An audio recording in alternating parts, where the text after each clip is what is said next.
আমাদের বাবুরা গরম গরম বেশি মেইন নির্বাচন ভয়ে বাবু করেছে কারো কথা তাহাও মাইন্ড করে আর বাবা বাবু সবাই আমরা নিজেরাই শুনে আর কি কথা বলি কমেন্ট ভালো করে শুনে নির্বাচন পরিচালনা কমিটি আমাদের নীলফামারী থেকে কেউ যাবে না। ওখানে নির্বাচন পরিচালনা কমিটি 2 জন হবে, 2 জনের 2টা দায়িত্ব থাকবে। কমের ওই নির্বাচন পরিচালনা কমিটির প্রধান হয়ে নির্বাচন পরিচালনা কমিটি ও সাজাবে। ও সাজার পর ও উপজেলা পৌরসভা নির্বাচন পরিচালনা কমিটি আপনি আবার বলে দিবেন আমাদের পৌর নেতৃবৃন্দকে, মানে সবাইকে যাতে কাজে লাগে, এখানে কাজ করার জন্য। আমাদের নীলফামারী থেকে কেউ আর যাবে না।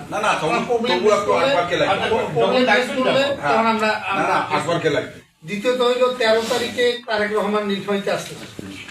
13 তারিখে আপনাদের ব্যাপক উপস্থিতি আমরা নীলফামারীতে চাই। তারেক রহমান যেহেতু আসতেছে আমাদের মাঠে দোয়া মাহফিলে, হ্যাঁ, কিন্তু ওইখানে কিন্তু নির্বাচন আচরণবিধি বন্ধ করা যাবে না।